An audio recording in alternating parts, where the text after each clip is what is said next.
Well, welcome back to the Choosing Known podcast. I'm Laura-Catherine Etheridge. And I'm Frikkie Groblar. And we're very glad to be back with each one of you today. So we get to continue our adventure in Luke. And I was thinking about it earlier, a couple of conversations ago, we talked a lot about prayer. Yeah. And then we spent some time last time with this really interesting encounter that Jesus and Peter have as Jesus had gone out to a desolate place. Again, we find him in this desolate place. They have this really interesting encounter. And here we have again, we find this continued theme of prayer and a different story that we dive into. Shall we read first or? Yeah. Yeah? Yeah. Okay. Yeah. So we're in Luke 5 and we're in verse 12 running through to 15. And just once again, I think I keep going back to just the bigger context of Luke. So Luke, we know, is a physician 2,000 years ago. And he's writing this gospel account for one man, Theophilus. So he's a man who is a man of detail. He's obviously an intellectual, or at least an academic, and he's got just this passion for the person right in front of him, the one man or woman. And so he writes this beautiful account with such detail. And here we just see reflected in this story how he sees Jesus in such a similar role, loving the one before him. So the story is Jesus cleanses the leper. And while he was in one of the cities, there came a man full of leprosy. And when he saw Jesus, he fell on his face and begged him, "Lord, if you will, you can make me clean."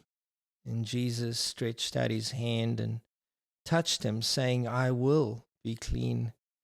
And immediately the leprosy left him. And he charged them not to tell anyone, but go and show yourself to the priest and make an offering for your cleansing, as Moses had commanded, for proof to them. But now even more the report about him went abroad, and the crowds gathered to hear him and to be healed of their infirmities. But he would withdraw to desolate places and pray. Yeah. What do you think about this one? Yeah, I think for me, the fact that Jesus was in one of their cities and there was this leper. So we know through Leviticus, I think it's in the early teen chapters, maybe 13 or 14, the laws for lepers was that they would be removed and disconnected from society. That's why they had leper colonies where they could live together but apart. They had to have tattered clothing and be ungroomed. They were to be recognized easily out of courtesy for those that were clean and didn't have leprosy. In some of my readings, I've come to understand that it wasn't just one disease, but any disfiguring disease that they didn't know what to do with was categorized as being leprous. And so this man is in the city, and I just think of, when you're in an isolated place, you anticipate loneliness. It doesn't surprise you. But to be lonely in a crowded room and you look around at everyone else's Facebook, Instagram lives, and you're sitting in your isolation and in your pain, is another layer of torment. you know, The worst. yeah. And so I really empathize with this man. Mm. And what I absolutely marvel at is, he doesn't come to Jesus and say, Jesus, if you can, will you heal me? He says, if you will you cleanse me? Mm. I think a lot of us think, well, God can do that. He's God. Yes. I don't question that he can. I need to know that he wants to. Is he willing to? Yeah. I want to know that he wants me. That moves us from the sort of cognitive, well, there is evidence that God, and then this idea of not just healing, but cleansing. And it goes from the realm of pain to shame. Yeah. That deeper level, that it's not as tangible, it's not as obvious. Mm. And what so moves me about the story is Luke actually says Jesus touched him and then Yeah. said, I am willing. He touched him while he was still unclean. I remember years ago, I was with a wonderful man. I've lost touch with him. It's been many years, but we were in Mozambique in southern Africa, in a very, very impoverished place. And we were doing an outreach, and we had young people with us. And in those little villages, the soccer field is the center of the town, and it's a shanty town, barefoot, just yeah, as most of us would imagine, rural Africa. And we'd erected a little platform, and there was a little keyboard and just one microphone with a little speaker. And we would, the musician would just play music in the evenings, and people would gather on the soccer field. And we were, my friend would preach. He was a wonderful evangelist, and maybe 20 years older than I was. So he was my senior. Mm. And then we would pray for the sick afterwards, and people would come. And I remember walking with him, and he got to this one lady, and he said, what he understood the native tongue, and he said something to the effect of, what can we pray for? And she pulled up her dress to show her lower thigh. And I just remember recoiling at the smell and what I saw, just an open wound. Wow. And it was almost like it was so intuitive for him and counterintuitive for me, but he just reached right out, and he put his hand right on the wound and just began to pray. And it's so stuck in my mind. It was just like, so when I read this story, I sometimes go back, that comes up for me, just that impulse of moving toward not just the pain, but the shame, and I don't know this woman's life. I never saw her again. I actually don't even remember her sort of being healed, anything dramatic, but I just saw that act of, anyway, I wasn't expecting to go there, but I think that's what so deeply moves me, is this idea for us, the unclean muddies the clean, but when it comes to Jesus, it goes the other way. Grace goes the other way. Mm-hmm. Where the uncleanness does not flow onto him. Yeah. It comes out. Right. Yeah. So when the clean touches the unclean unclean changes, it becomes clean, Yeah. And so I think oftentimes in our lives, we believe, or at least we cognitively know and we hope for to be healed, or Yeah. you know or can he or can't he, but there's just this extra layer of Mm-hmm. Jesus loving us and Mm-hmm. moving towards us is just so beautiful. Mm-hmm. Yeah, as you're sharing that, I'm thinking back to A.W. Tozer wrote a couple of books about the attributes of God. Mm, And I'm not going to remember which attribute it was. I wish I could. But he was talking about, if you have, in one of these chapters, if you have a man sitting right next to, and he talks about like an ape or a monkey, he said they are very physically close, but they're not alike. The mm, likeness is different, so they don't feel close, even though yeah, they're physically close. And then he takes it one step farther and he says, something to the extent of, have you ever been physically close to someone, but you feel so far away? mm, And I think about, like you're saying, this particular man in this story, that was his question. yeah, And he was constantly around people. He was in this city. There were people around, even though he was distant from them because of his medical, physical challenges. But his question for Jesus was a likeness question. It was a, would you be willing to cleanse me? yeah, And he's drawing near with a physical, but like you're saying, he's asking a deeper question. He recognizes you have the ability, cognitive, like you're yeah, saying, you have the power, but is that who you are? yeah, And would you be willing to be that for me?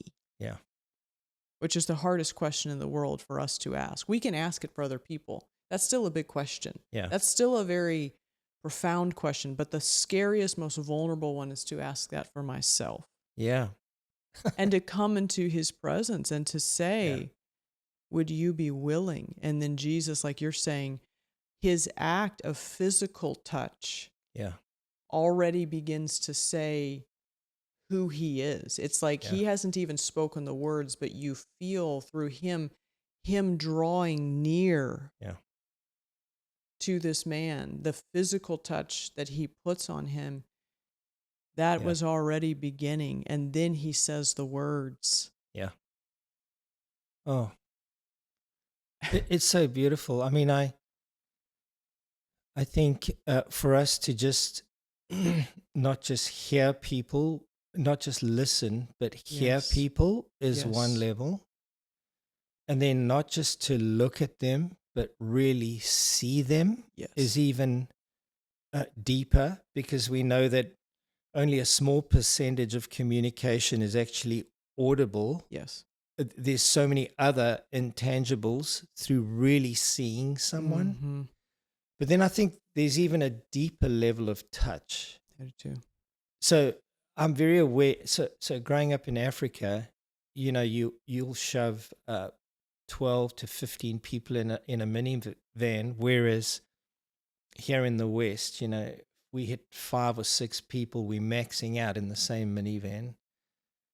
I remember growing up in Africa, standing in a line at the bank and physically feeling the person behind you. Mm. We need our space here in the West, but there you live small houses, sharing a lot of people, sharing one car.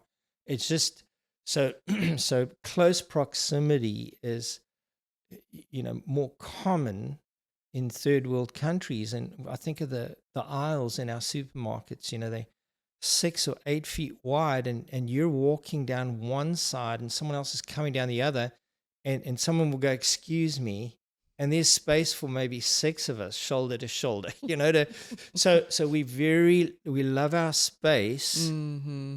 And touch is,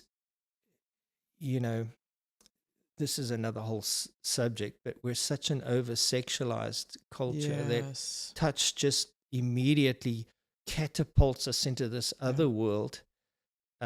So we don't understand non-sexual touch. Mm-hmm. But but here Jesus touches, Mm-hmm. and I think it's just a lost love. Yeah. We have the woman washing Jesus' feet, who was the woman from the city, and he doesn't recoil. Like, Yeah. he's comfortable with her there, and everyone else in the room is uncomfortable. I remember maybe 2 years ago, I had the privilege of doing a prayer retreat in Scotland, and one of the things, these prayer retreats that I go to, they're so different because when you, and there's nothing wrong with this, but when you go on vacation to an all-paid resort and everything, it's all the funds up front. And when you get back, you're like, oh, I've overeaten. I spent more than I hoped I would. A lot of times these prayer retreats are opposite. You're there and you're thinking, what on earth am I doing here? Mm-hmm. You're flying back going, what did I get out of it? But oftentimes in the days and weeks after, you begin to realize the profound changes that have happened within you. And so this trip was no different. Staying in a little sort of, not quite a monastery, but it was a Christian nonprofit, but it was an old building, cold. They locked it down at night. You're by yourself. Anyway. And so I'm out there for 10 days and coming back, just a long story short, it was in May, and the pollen was all over our garden furniture. So I decided to take the covers of the outdoor patio furniture and wash them. And as I was putting them back, and it's an old outdoor, they'd obviously had shrunk. And so as I was trying to zip them, they started splitting and tearing. And I think prior to that prayer retreat, I would have probably just thrown the cushions away, the pillows, and just bought some new ones, gone inside, Amazon. But I found myself like nurturing these pillows back to life, and then trying to, and the point I'm trying to make is I began to realize that even the way I was touching these old pillows was different. Yeah. There was a for lack of a better word, like a tenderness. Mm-hmm. And then a few months later, I had some surgery and I had a knee replacement, and I became aware of how different medical staff were touching me. Mm-hmm. And it was so, I could almost feel whether they're in a hurry or they're irritable. I could pick up where they were at by the way they were helping me. Mm-hmm. And then I noticed certain people who there was a tenderness, a kindness. It became so evident to me with this Scotland experience and then the surgery experience. And I just often think of how we just touch people. Mm-hmm. How profound it can be. Mm-hmm. I grew up with a dad that did a lot of hugging. He had his faults, like we all do. But even when I hug someone, I can feel the tension in them. I just pick up immediately just where they're at and what's going on in them. Yes. And I just think of Jesus just touching this man, mm-hmm. and just so much flowing from him mm-hmm. to this man, mm-hmm. Mm-hmm. And the other thing, and I'm talking a lot, Laura-Catherine, but go. It's good. This account is also given to us in Mark chapter 1. So in Luke, it says he sends him to the priests, and then he goes to desolate places. But Mark tells us why he goes to desolate places straight after he touches this guy. Is in Mark 1. Let me just find it here quickly. He says, and Jesus sternly charged him and sent him away at once and said to him, see that you say nothing to anyone, but go and show yourself to the priests and offer for your cleansing what Moses commanded for a proof to them. And then it says in the next verse, but he went out and began to talk freely about it and spread the news. So Jesus could no longer openly enter the town, but was out in desolate places, and people were coming to him from every quarter. So he did exactly what Jesus had asked him not to do. Jesus says, don't tell anyone, just go show yourself to the priest. And he's, of course, he's excited, and he tells everyone, and this causes Jesus to have to go camping outside of town. And so I think there is an inconvenience, there is a price to pay. Yep. There is virtue that flows from us when we lovingly touch and try to help people. I think we need to be aware of this. This comes at a cost. You can't love people in a hurry. You can't love people conveniently. It's going to cost you. But I think when we do that, we make room in our own souls for receiving love and more of Jesus, I think of Paul, who writes, and he says to the church he's writing to, I have spend and be spent. Yeah, it's beautiful. Yeah. See if I can talk without having a cough attack. Well,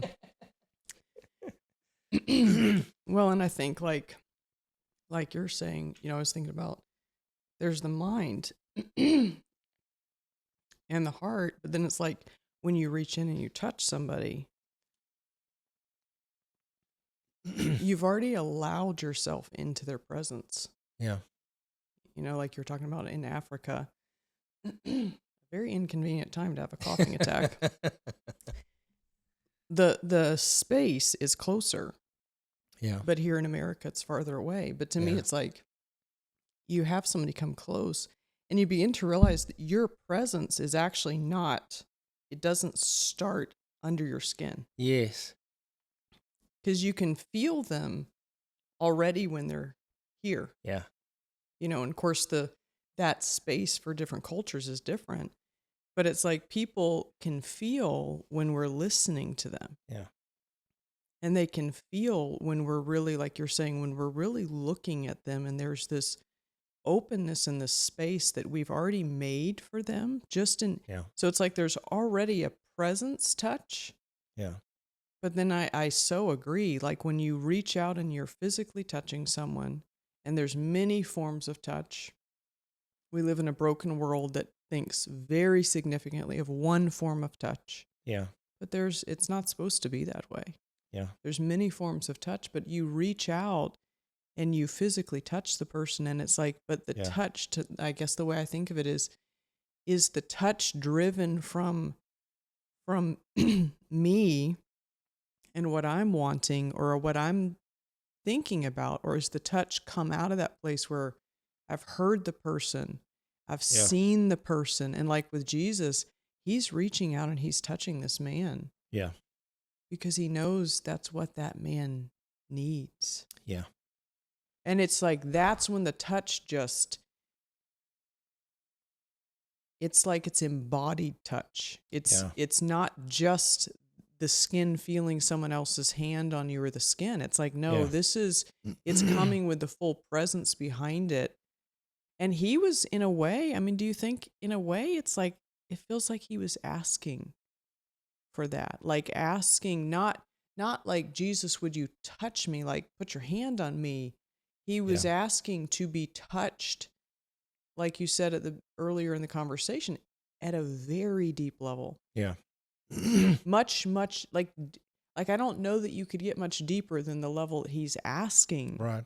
If you're willing, you can make me clean. Yeah.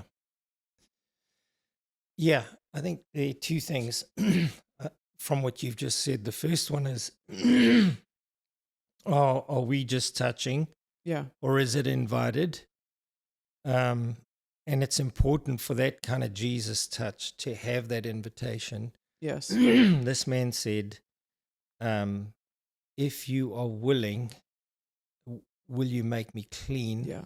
He's asking for it. There's a story a little later on in Luke where they weren't asking to be touched.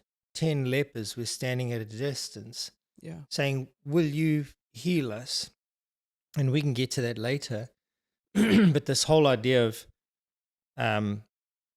being sensitive to people in terms of touch, and we may have mentioned this in a previous podcast, but my two little granddaughters, the younger one is the introvert, the older one who's 6, younger one's 3.5. When I walk into the house, I travel to see them, so I don't see them every day. The older one comes rushing out and Opa, and then the younger one follows, trying to copy her older sister, but she stops 10, 15 feet from me. And then she looks me up and down, and then she'll disappear. Now, as a granddad, I can reach in, grab her, hug her, love her. That's what I want. Right. Yes. But that's not what she wants right there. Yeah. Well, she doesn't know she wants it yet. Yeah. But within 10 minutes, she's cuddling, right? She's drawn. So Jesus has that beautiful just sensitivity.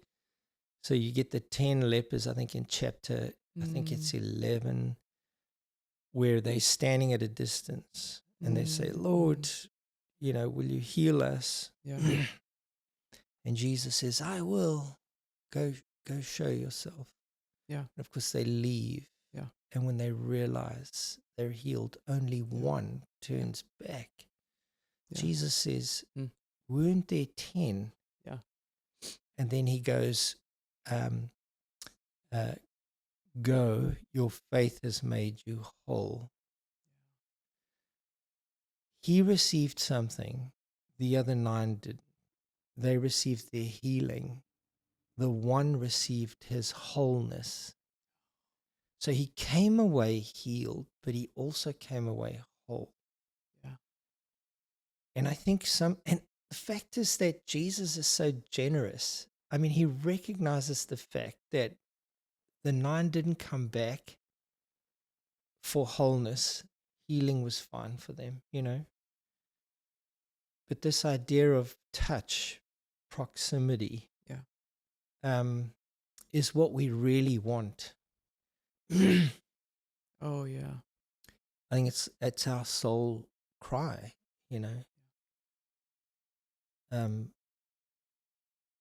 But I was healed, God is good. I got what I wanted, and God is good, and you did get what you wanted. It's just so much more. But what are we giving up, do you think? Like because I agree, when we do that, and I think about but what are we giving up? Because I think in my life, at those very deep places, at the very bottom of my personal understanding, if I can really be honest with the Lord and myself, I'm like, at the very base of it, there's something that just says, I want to be able to be how I actually am, which is not always put together and how I want to be. And I want to be in the presence of the Lord and be seen for who I actually am, where I am, and be touched. Yeah. Because it's the whole package. It's like, yeah. And it reminds me through the scripture, we see it throughout the Bible in multiple places, that idea of being naked or being transparent, being fully vulnerable and without shame.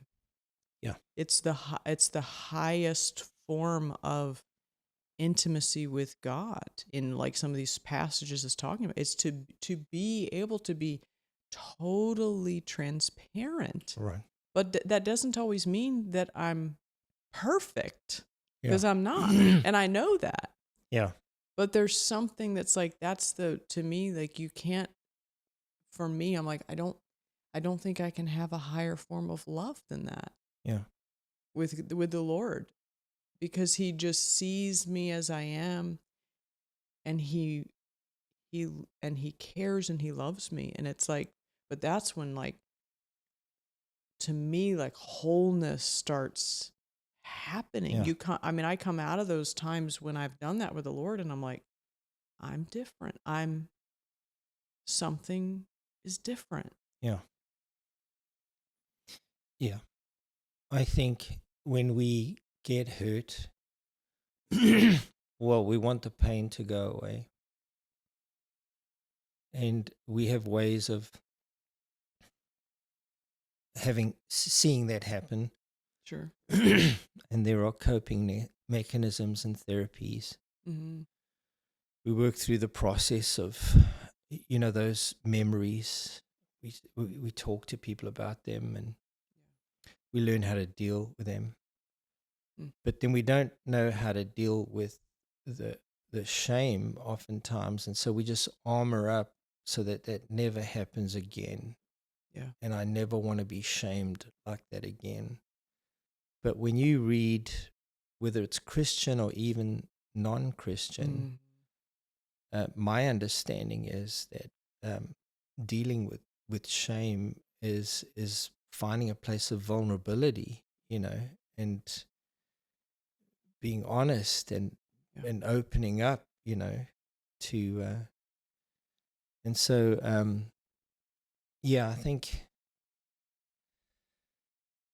I think this idea of the cross, when when you first read the narrative of Jesus and the journey to the cross in the last few days, you're initially struck by the pain of what he went through. The brutality. Right. And the crucifixion, and it's one of the cruelest ways of killing someone. But when you look at it again and you look through the shame and not just the pain, I mean, what has struck me recently is just in Mark 15, the verses leading up to the final crucifixion, just how he was stripped naked and mocked, and the fact that everyone is laughing. Yeah. There's just mockery and laughter. Yeah. He's pulled before a legion of soldiers, which is up to 500 of them, and they strip him naked. They put a purple robe on him. They put a crown on his head. Yeah. And then they put a bag over his head and hit him and mock him and say, prophesy. These things all speak to shame. Yeah. Are they painful? Absolutely. But I think there's, this thing of wholeness and not just healing is a major theme in this text. And when it comes to whether it's an adulterer or a leper, or, Jesus so meets them. He's so, the woman with the issue of blood, Jesus is actually in a hurry. Jairus's daughter is dying. She's 12. And they're hustling to get there, and they end up getting there late. She dies. But this woman with an issue of blood, unclean, she's lived her life, touches him, and he has, he senses the virtue flowing from him. And I just love it, Yeah, I'm throwing a lot into the pot and into the mix, but it's really something that I'm slowly coming to terms with, Well, yeah, because in the story, he could have kept going, knowing that she had been healed, because she reaches and she touches him, right, and she receives physical healing for 12 years, right, of a medical condition, and she was out of money, she was out of hope. Yeah. And he could have just kept going. He knew that she had been healed, but he stops. Yeah. And it's about wholeness. Yeah. And he has this conversational exchange with her. Yeah. that goes much, much deeper. And I agree. It's like the Lord wants to go there, and it makes me think back to our previous episode about a lot of times, though, that kind of a savior that we have, it creates fear. It's very frightening to go to that level of vulnerability with anyone. Um, it's a very frightening thing, and it's frightening, like you said. I think it was such a good point. It's like, well, we don't know what's going to happen. We're Yeah. not in control. Yeah. And yet, when we realize He is the Christ who took our shame for us, like Yeah. we read the story of the cross and we realize that was my shame. Yeah. I should have been the one there. I should Yeah. have been the one beaten and stripped and mocked and cursed and spit at and crucified Yeah. for what I've done. Because we have those things, and it amazes me now, like listening to people and talking with them. And we need a place for our shame to go. And I hear Yeah. this when I meet with people, like even people who don't know the Lord, they're desperately wanting a place for that feeling of shame Yeah. and condemnation and rejection. They want a place for it to go. And in Jesus, we have a place, and He wants to come into that deep pocket of shame inside of us because He knows, like you said earlier, if we will, with our will, accept if we open ourselves up and we'll receive Him into that, we want Him to come into that place. Like if He does that for us, then it flows one way. Yeah. He somehow absorbs the shame, Yeah. and His grace comes in that place, but He doesn't end up dirty because He already did. Right. He took it on the cross. And then it's like, and I think for any of us that when we've experienced it, it really can go away. Yeah. Like that's one of my favorite things to talk with people about because, people, you listen to them, you love them, they begin to bare their soul. And to be able to look in someone's eyes and tell them that can actually go away in Yeah. your life, in this life. There's only one way. Yeah. And it's in Jesus Christ. There's only one way. But if you want that to go away, there is a way. It can actually go away, and you don't have to continue. Now, there's layers to it. Sometimes it's like a very deep area of our life where there's shame or rejection or condemnation, and we get one pocket of it dealt with, and then later it's another encounter with the Lord. But, oh, how He wants to do that for us. Yeah. Yeah, I think in the story of the lepers, so you have the 10 and then you have the 1. It's the common denominator is close proximity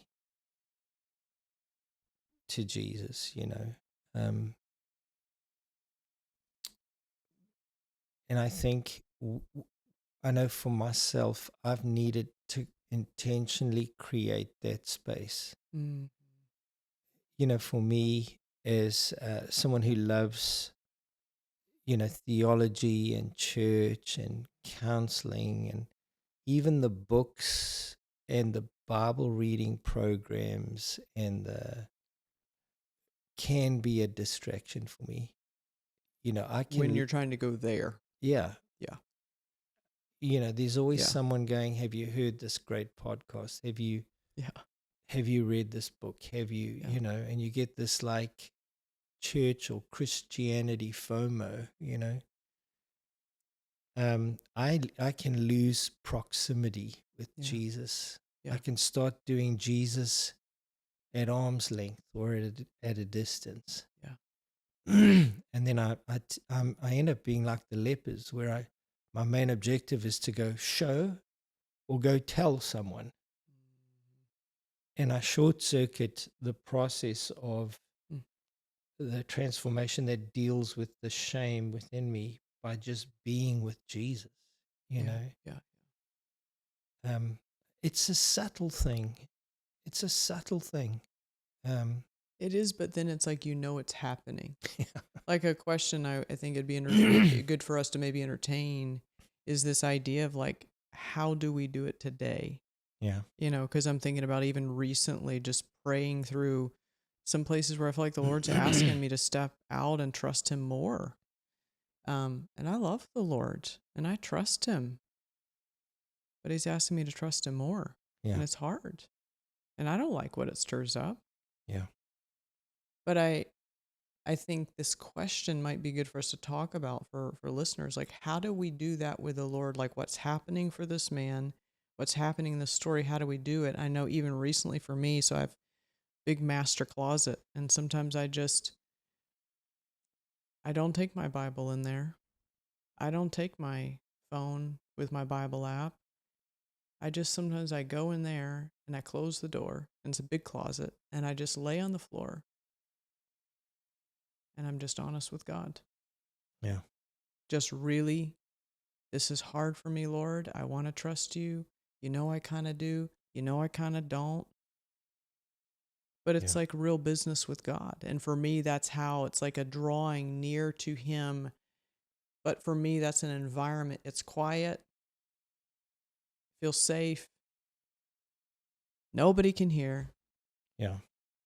but I can just be transparent. And then it's like, that's where I connect with Him on that very deep level where it's like, I want the wholeness, not just the thing, not just the healing. Yeah.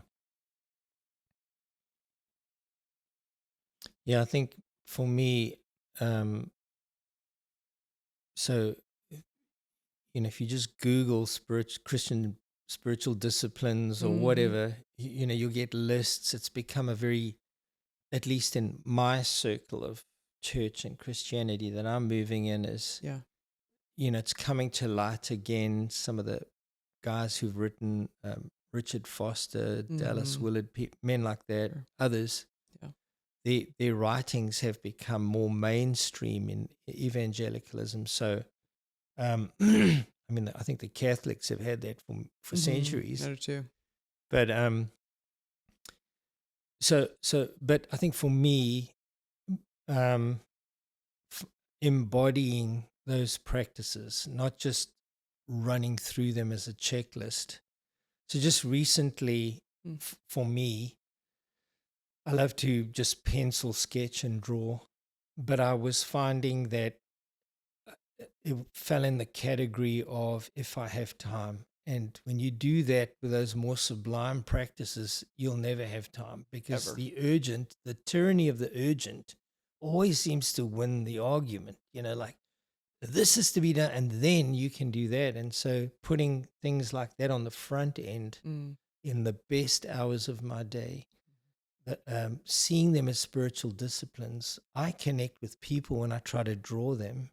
I find myself praying for them. It's a way of me touching them. I'm just doing a drawing now of a friend of mine. His little boy is just turning 1. And I'm trying to get to know this little guy. I only see them once a week. And so I spent an hour this morning just drawing. And I think that's highly spiritual. I'm loving a beautiful little boy, And like really seeing Him. Yeah. So I think embodying our, don't just pray, maybe walk and pray, or sit in a beautiful, park and pray, or on the beach. And as you pray there, just feel some sand between your toes and some sand in your hand. Hear the seagulls, and I think that is bringing touch into our spiritual disciplines, embodying, putting our bodies in close proximity, and not just our minds and our thoughts, which are beautiful. Don't do it mindlessly, But I bring the think, whole self. right. And lingering, slowing down a little. Deciding before the day begins where you're going to spend your best hours, not feeling guilty that, you Mm-hmm. you spend a lot of them in your work, and that Mm-hmm. once again, we've spoken in previous episodes about the dignity and beauty of work, Mm-hmm. but not just working in your life, working on your life, Mm-hmm. you know, Yeah. I think is important. Mm-hmm. Would it be okay to ask you? So I think sometimes going to deeper places like that, I don't know, disagree with me if you disagree. I think sometimes for women, it's maybe a little bit more natural feeling to do that in with the Lord, maybe even in conversation with people. Would you say you would say that would be so? Would you see that differently? The question I'm kind of getting to with it is the men that you've seen do that well. What do you see them do?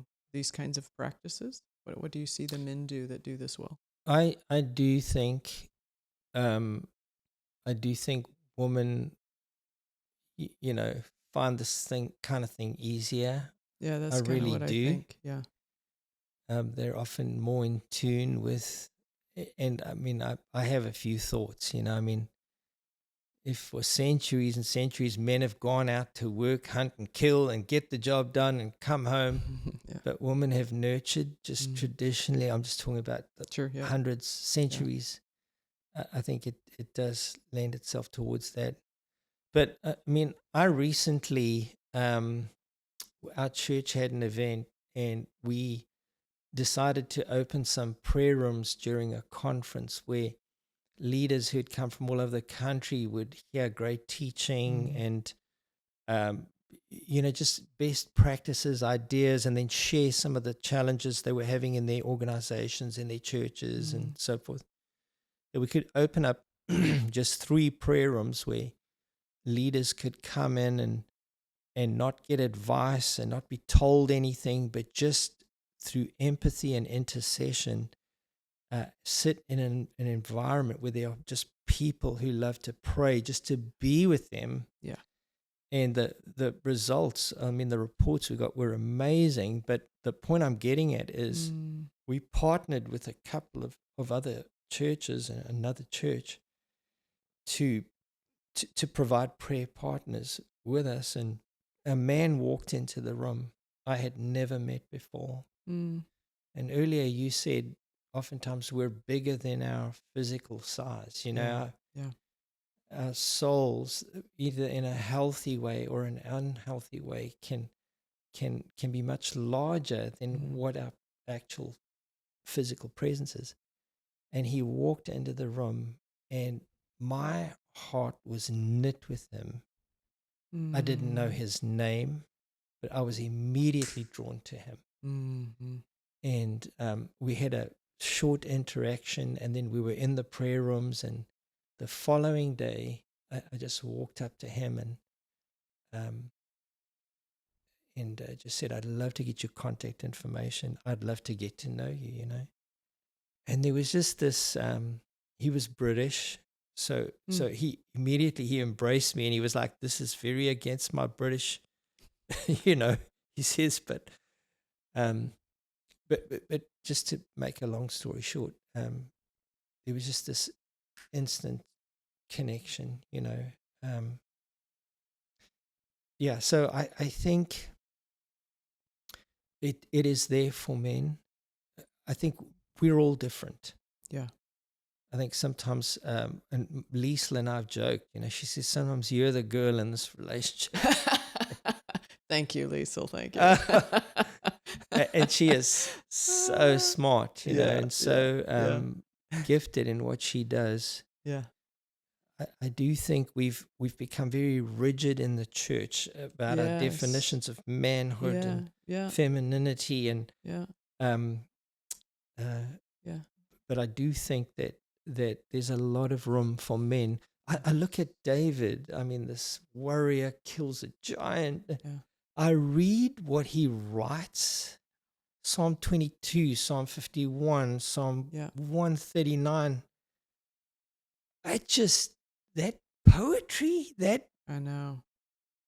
oh my gosh, so Yeah. I think Yeah. the bandwidth of Yeah. what it means to be a man is far broader than Yes. what our culture is dictated. I totally agree, because it's like today, and I appreciate you letting me ask you that, because I think today it's gotten very narrowed, and sometimes some of like what we're talking about today, we can see a female doing it more easily, and it sort of being socially acceptable, Yeah. for them to do that or talk about that with someone or talk to the Lord in that way. Yeah. But for men, it's like in this day and age, in this culture, it seems kind of sissy, Yeah. or to our cultural context, or it seems kind of like, I'm not allowed to do that. Like, I'm going to look like a weakling. And it's like, but it's okay. Like you're saying, David, he wrote poetry. You're describing spending an hour this morning. And for those watching, we're recording this on a Monday, and you're drawing, and it's a very tactile, physical, the wholeness of the being. Yeah. But you felt the presence of the Lord this morning Yeah. drawing. And it was beautiful. And even like for someone who maybe they go out and they're fishing, or they're taking a walk, like you're saying, or they're riding their bike. And it's like, it doesn't always have to be the spiritual, hardcore, like spirituality just looks like this. Right. It can be some of those things, but it's also this drawing near on a much deeper level while we're doing it with the Lord. Yeah. That it is then, it's a very, very profound practice. Yeah. So what I didn't say is, with this gentleman that I met, I guess I was a little embarrassed to say this, but now that we're talking this way, when we said goodbye, he reached up and just touched the side of my face like this. Yeah.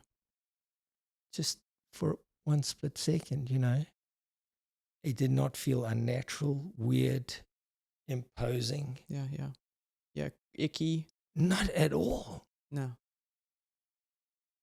It was just so beautiful, Yeah. So, yeah, I think there's so much to explore. Mm-hmm. There's a lot of beauty and yeah. Mm-hmm. Anything else before we wrap up? Nothing comes to mind. Yeah. Thank you. It's a lot to unpack. Yeah. I mean, what is this? 5-6 verses, and it's like there's a lot in there.